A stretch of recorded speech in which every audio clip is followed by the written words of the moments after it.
Hello ꯃꯌꯥꯝ ꯉꯁꯤꯁꯨ ꯅꯨꯡꯁꯤꯔꯕ ꯑꯩ ꯁꯕꯁꯀ꯭ꯔꯥꯏꯕꯔꯅ ꯌꯦꯟ ꯃꯈꯣꯡ ꯊꯣꯡꯕ ꯆꯥꯕꯤꯌꯨ ꯍꯥꯏꯕꯗꯣ ꯉꯁꯤ ꯄꯨꯗꯨꯅ ꯂꯥꯛꯆꯔꯦ ꯃꯌꯥꯝ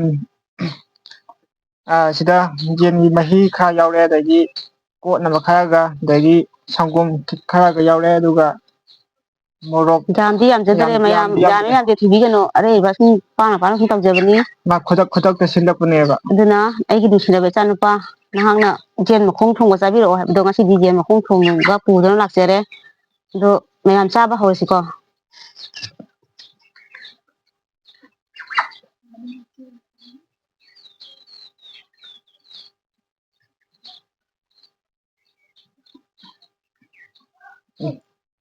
ꯅꯪ ꯂꯥꯎꯕ ꯍꯥꯎꯗꯧ ꯃꯥꯜꯂꯦ ꯌꯥꯝ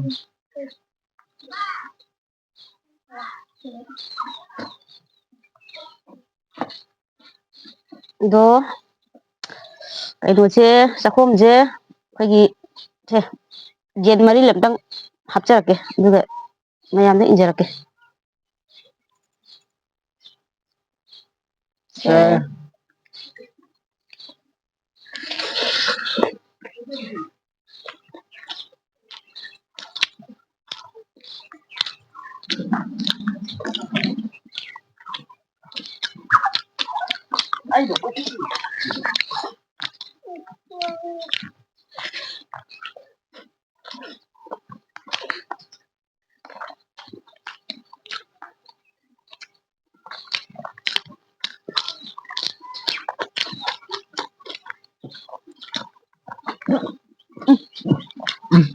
ꯍꯥꯎꯔꯦ ꯊꯨꯝ ꯃꯣꯔꯣꯛꯇꯤ ꯃꯩꯅꯤꯍꯦ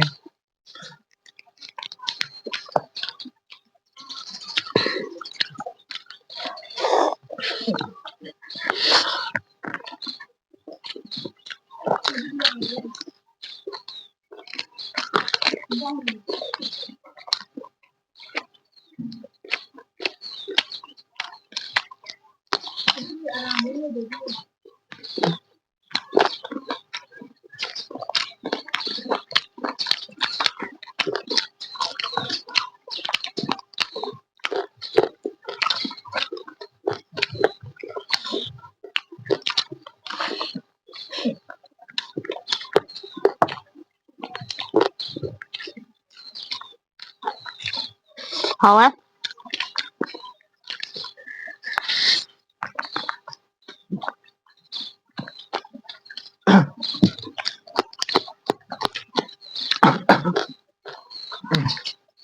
ꯍꯥꯔꯦ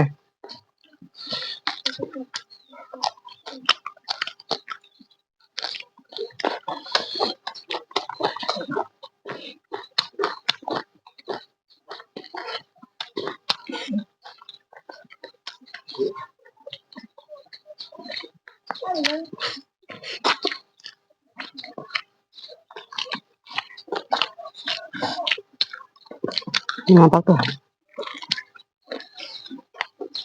ꯏꯃꯥ ꯆꯥꯛꯁꯦ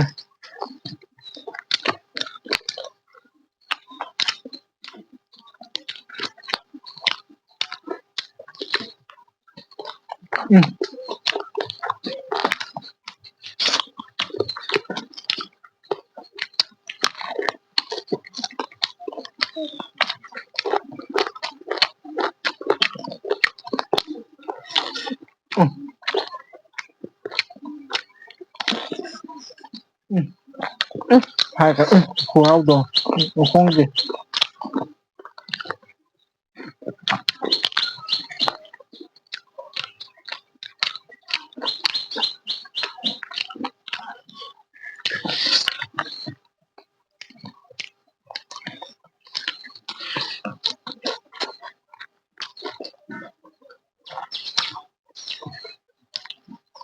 ꯃꯔꯤꯟ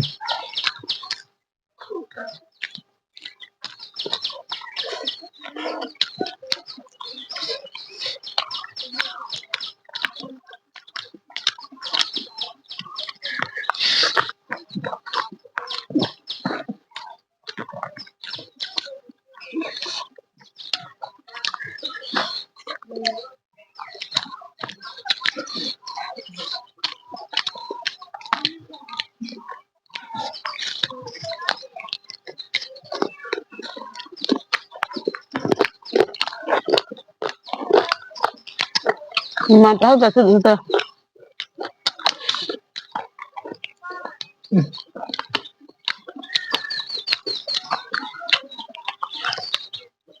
gặp sao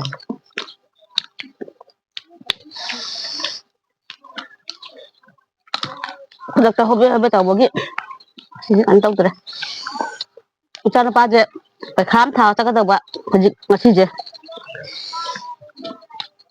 저기 그닥 카드만 딱 쓰라 봐.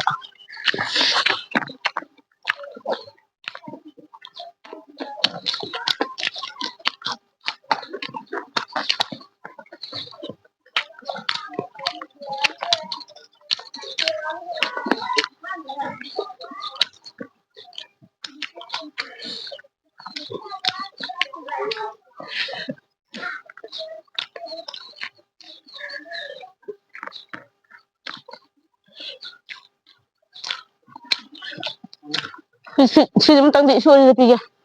응. 응, 내 화면 샤. Dài thôi.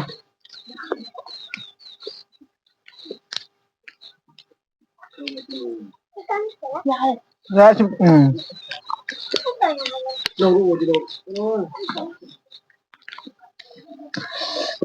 Tiền nó không quả pi này ký mà lâu rồi đấy. Không ngang mà gì chứ.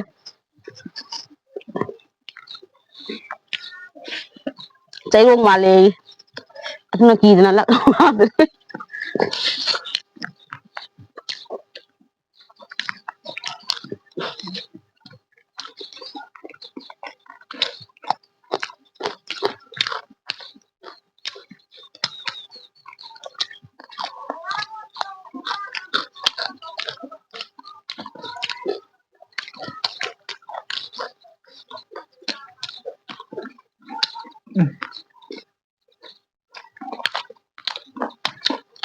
Nó cũng như màu thì biết hai cái này.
Không còn cho chạy đâu rồi. Nó cũng tốt nó bảo. Cái tượng.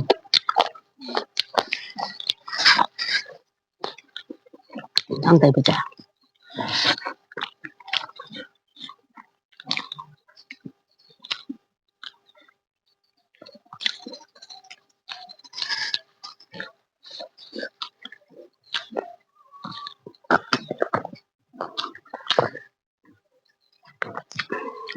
Ngầu chịu cơ.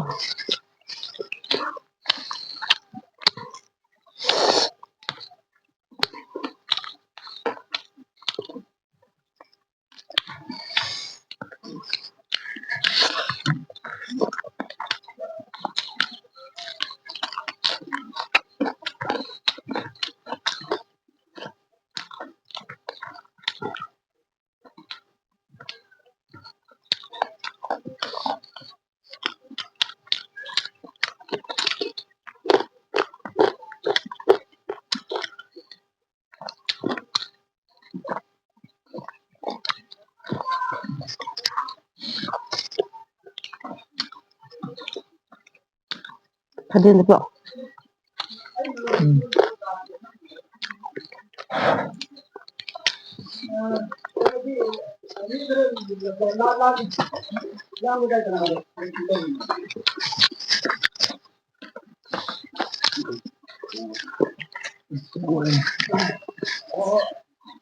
ꯈꯔ ꯆꯪꯉꯦ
Foto kapan? Kapan ba? Foto di.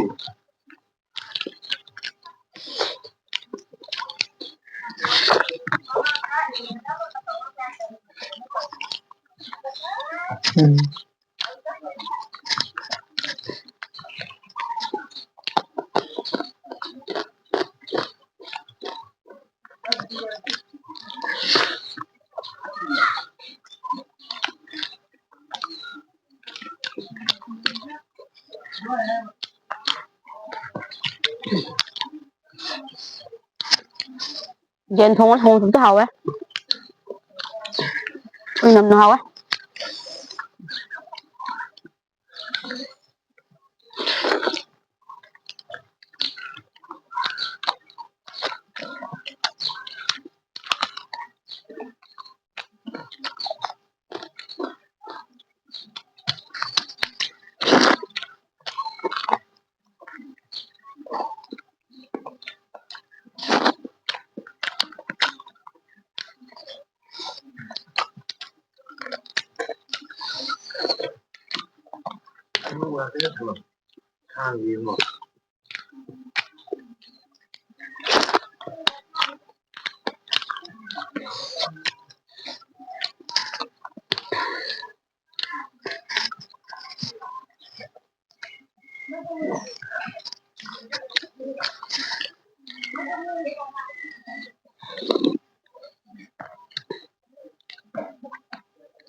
ꯍꯥꯎꯔꯦ ꯉꯁꯤꯒꯤ ꯃꯊꯦꯜꯁꯦ ꯍꯥꯎꯔꯦ